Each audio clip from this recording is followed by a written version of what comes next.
Olá, querida família, Deus abençoe, salve Maria Imaculada. Hoje, no sexto dia, nós iremos falar sobre o inferno. Mas antes de eu falar sobre a mensagem do inferno, eu gostaria de te fazer um pedido. Se você puder, por favor, faça o quanto antes o retiro dos exercícios espirituais do Instituto do Verbo Encarnado, do qual eu faço parte. Eu já fiz esses exercícios 4 vezes. E a meditação do inferno, proposta por Santo Inácio de Loyola, ela tem um poder de gerar uma tal contrição em nós. E o bom, ali você vai ter padres para confessar os seus pecados logo após estas meditações. A gente vai deixar aqui embaixo o link do Instituto do Verbo Encarnado. E depois de todo esse problema dessa pandemia, quando você puder, faça com seus amigos, junte uma caravana, alguma coisa para que você tenha frutos. Porque se tem uma coisa que é importante, é meditar sobre a questão do inferno. Santo Agostinho dizia, é melhor fazer uma visita no inferno em dia, na vida, que depois da morte. Então vamos lá com o início dessa meditação. Quando perguntaram a São Jerônimo por que se retirou para uma gruta de Belém a viver como eremita penitente, ele respondeu, me condenei a esta prisão porque temo o inferno. Um gigante de doutrina e de santidade como ele teme o inferno. Nós, sem doutrina e sem santidade, nem nos preocupamos, nem queremos pensar no inferno. E assim demonstramos o que somos, pobres e inconscientes. São Paulo, raptado ao terceiro céu e carregado de méritos, temia de poder danar-se. Isso daí você pode ler lá em 1 Coríntios 9, 27. Nós, com uma superficialidade que amedronta, queremos evitar o inferno, sem méritos e nem temores. Aliás, chegamos até a recomendar de não falar nunca do inferno, porque impressiona. Não nos importando o fato de que Jesus no Evangelho falou do inferno não somente uma vez, mas 18 vezes. Como sempre covardes que somos, gostamos muito de discursos alegres e doces e de cristianismo fácil, feito de falsos aleluias e hosanas. Bom, eu não preciso falar muita coisa. Você vê que, infelizmente, Satanás roubou do vocabulário dos pregadores, dos sacerdotes, a palavra juízo, inferno, pecado, e quase não se fala mais sobre isso. Um dia eu conversava com um sacerdote. Padre, por que vocês não falam sobre o inferno? É porque as pessoas sofrem demais e porque a gente precisa dar esperança para elas. Mas então quer dizer, Jesus pregou 18 vezes, mas o povo não era sofrido? Nossa Senhora apareceu em Fátima e mostrou para 3 crianças e não tinha gente que sofria? Eu não sei, pessoal, isso daqui é uma trama diabólica que está por trás de tudo isso, porque o pensamento do inferno, ele nos leva ao poder de refletir para onde estamos encaminhando a nossa vida. E eu tenho um testemunho para dar para você como é sério isso daí. Eu estava em Brasília pregando um retiro e conversando com algumas pessoas que me seguiam pelas redes sociais, principalmente via as minhas palestras no YouTube. Eu fiz uma palestra sobre o inferno que ela, assim, graças a Deus, deu muito engajamento, muitos compartilhamentos, muitas visualizações. E o rapaz chegou e disse para mim que ele viu aquela palestra sobre o inferno. Inclusive, há muito tempo atrás, eu fiz um vídeo com ele testemunhando, até botei no Facebook, e que ele ficou de tal maneira contrito, e que aquela pregação do inferno fez com que ele quisesse compartilhar com todo mundo, e para onde ele foi? Para a família. Sabe o que ele me disse? Que 21 pessoas da família, foi o número que ele disse, esse rapaz ele mora em Anápolis, 21 pessoas da minha família se arrependeram, foram confessar e voltaram para Deus por causa desta pregação. Olha só para você ver, o menino que estava do lado, olha o que ele disse, na minha não foram 21, mas foram 7 pessoas. E eu tenho um outro testemunho. Uma mãe chegou para uma menina e obrigou ela, à força. A menina, eu não vou ver essa pregação. Ela falou, tudo bem, eu vou cortar sua mesada. Quando a menina terminou de ver essa pregação, ela estava chorando, pediu à mãe um sacerdote para se confessar. E agora eu te pergunto, você acha que o demônio gosta que fala sobre o inferno? Você acha que Satanás gosta que denuncie o lago de fogo preparado para os demônios e os seus anjos e as pessoas que andam transgredindo a lei de Deus? Claro que ele não gosta. Então aproveita hoje nessa meditação para você pensar seriamente no que aconteceria contigo, com a tua alma depois que você morrer. Esta é a terrificante condenação dos que morrem em pecado mortal. Olha o que vai dizer nosso Senhor Jesus Cristo. Estes irão ao eterno suplício. Mateus 25, 46. Irão. Ao inferno vai só quem quiser ir. Deus nos cria todos para o paraíso e dá os meios para chegar lá. Isso daí é verdade, pessoal. Nós temos a liberdade. E aí eu escuto alguns pregadores idiotas dizendo assim: Deus é amor, mas não vai permitir que ninguém venha para lá. Quem que está falando isso daí é um louco, porque João capítulo 3, versículo 16 vai dizer: com efeito de tal modo, Deus amou o mundo, que enviou o seu Filho único para todo aquele que nele crê não pereça, mas tenha vida eterna. Pois Deus não enviou o seu Filho ao mundo para condenar o mundo, mas para que o mundo seja salvo por ele. Quem nele crê está salvo, mas quem não crê no nome do Filho de Deus já está condenado. Ele veio, derramou o seu sangue, fundou a igreja, nos deu Nossa Senhora, os santos anjos, a graça, o Espírito Santo, os sacramentos. O problema é que o homem chega para Deus e fala assim: Senhor, eu não quero a tua lei, eu quero viver a minha vida, viver no meu pecado, eu quero viver a liberdade. Que liberdade? Liberdade de ser aprisionado com Satanás?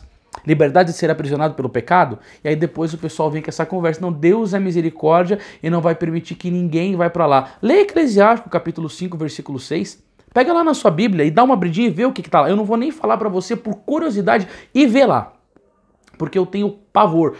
Todas as missas de sétimo dia que você vai, todo mundo que morre vai para o céu. Eu não estou falando para ninguém falar que foi ao inferno, porque nem a igreja fala isso. Entendeu? Mas nem no purgatório sequer se lembra. Inferno, meu Deus do céu. O que a pessoa viveu na vida dela?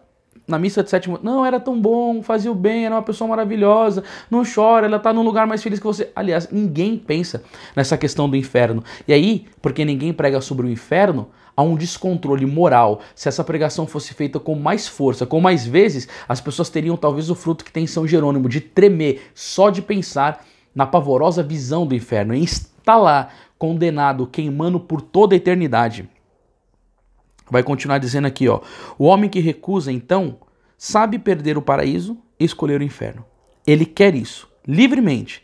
Nem se pode não dar razão a Deus, porque respeita a liberdade do homem. Mas qual loucura renunciar a Deus, perder o paraíso, cair naquele abismo de horrores que é a moradia dos demônios. A visão de Deus, a união a Jesus e a Nossa Senhora, a companhia dos anjos e dos santos, a perda desses bens infinitos constitui a pena de dano dos danados, ou seja, a pena mais horrível e pavorosa que possamos conceber. Pelo resto, se é verdade que com o pecado mortal crucificamos de novo Jesus no próprio coração, de qual suplício não será digno aquele que terá pisado o Filho de Deus? Quando você vê que as pessoas pregam sobre o inferno, elas dão mais uma atenção por causa da pena dos danos. Deixa eu ver aqui. Tem uma pena que é a pena dos sentidos, desculpa, que as pessoas dão mais atenção. O fogo, a dor. Mas para os santos, imaginar perder a Deus, a Nossa Senhora, meu Deus do céu. Por que você acha que eu vi tanta violência de um santo, por exemplo, dizer a morte, mas não o pecado, como São Domingos Sábio? Porque eles não estavam dispostos por nada a negociar a sua união com Deus por toda a eternidade com o pecado que os poderia levar para o inferno. O desespero de todo aquele que ama Deus é perdê-lo. Por isso que nós devemos entender aquela palavra de São Mateus capítulo 11, versículo 12. O céu é arrebatado à força, são os violentos que o conquistam.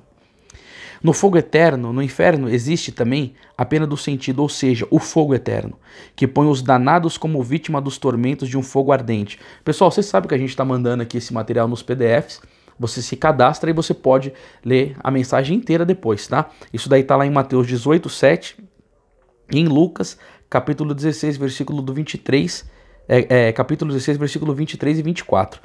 A geena é a figura mais expressiva que Jesus usou para figurar o inferno.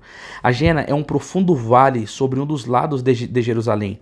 Nessa se jogavam todas as sujeiras da cidade e eram queimadas em um fogo perene.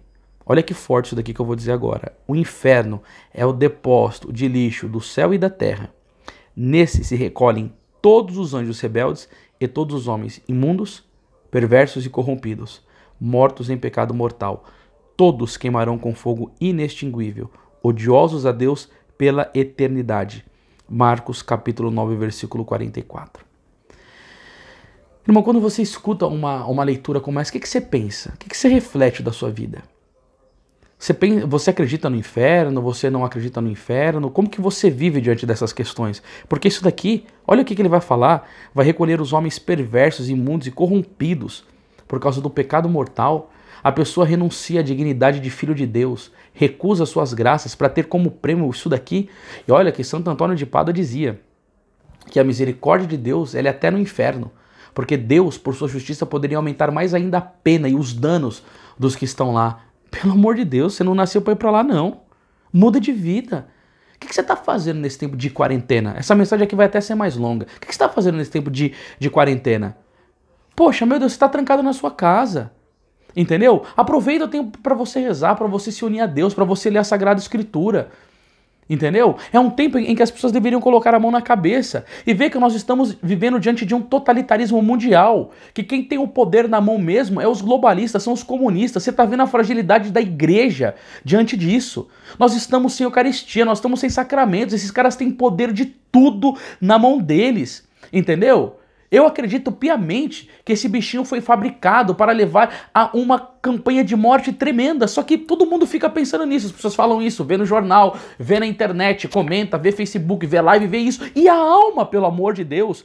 Quantas pessoas dessas que morreram nesse período e que fica contabilizando, o Jornal Nacional, essa porcaria do diabo aí, dessa Rede Globo lixo, escrota, perversa, fica colocando aí, morreu tantas pessoas, eles ficam falando do número de mortes, mas quantas dessas almas que foram ao inferno, que estão lá agora gritando, pavorosas, porque não amaram a Deus, porque não tiveram temor, porque não se confessaram, porque não perdoou, porque não amou a Deus verdadeiramente. Todo mundo fala da morte, mas ninguém quer falar de eternidade, e principalmente do inferno, porque todo mundo vai falar que está no céu. Mas não é possível que uma pessoa morre com uma morte assim e Deus vai permitir. Quem que somos nós para ficar ditando regra ao comportamento de Deus, quem vai ele permitir ou não? Siga o evangelho e a doutrina da igreja, ponto final. Ponto final. Olha o que vai dizer aqui, meu Deus. Na verdade, a coisa é tremenda cair nas mãos de Deus, Hebreus 10:31.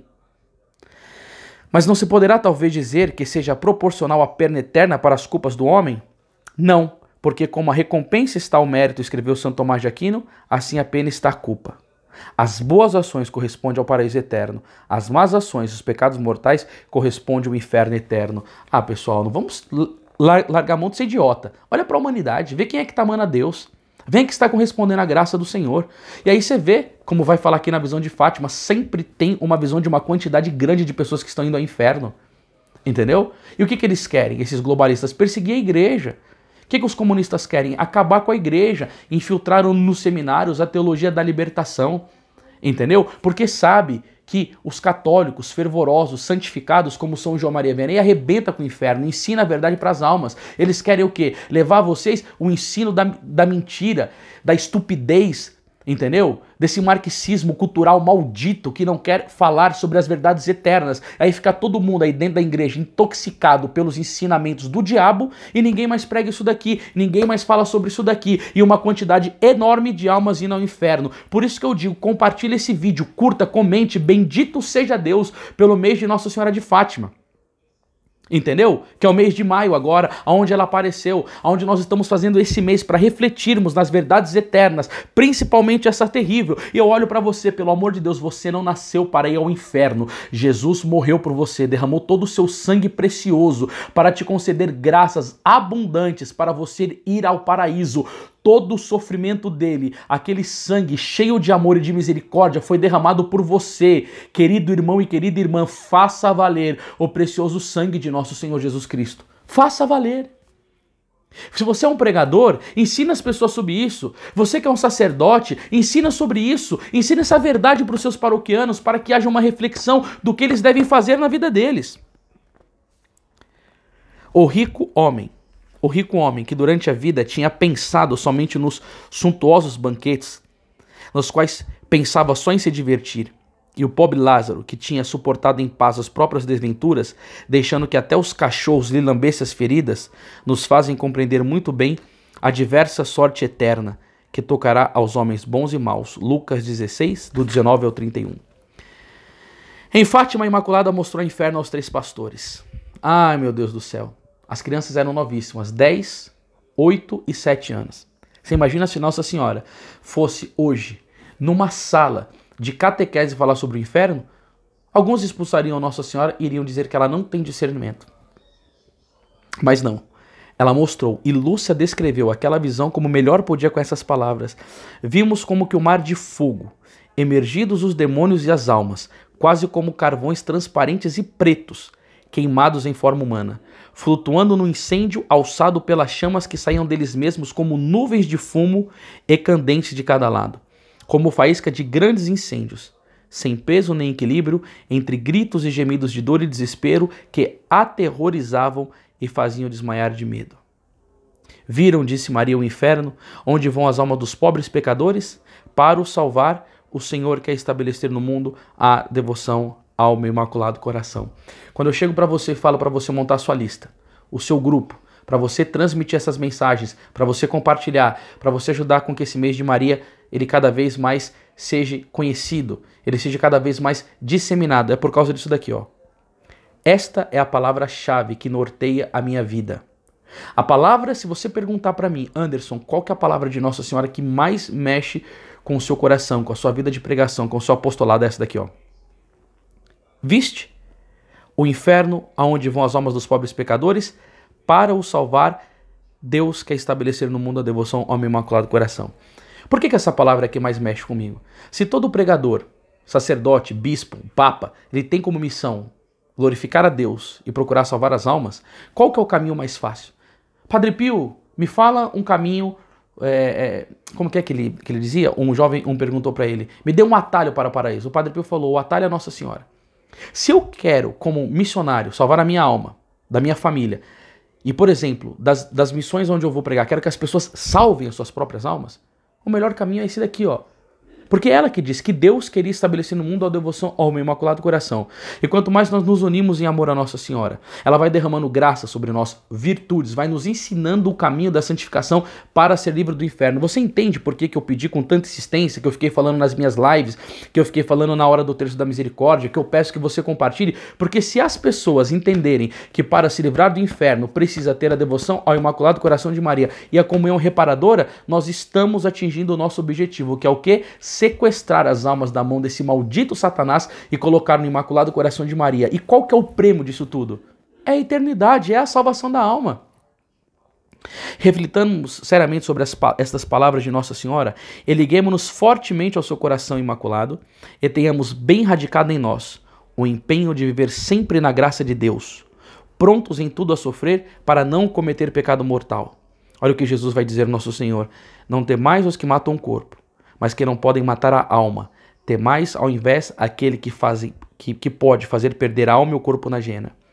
São Mateus 10, 28. Se os homens pensassem seriamente nessas palavras de Jesus, quem seria condenado?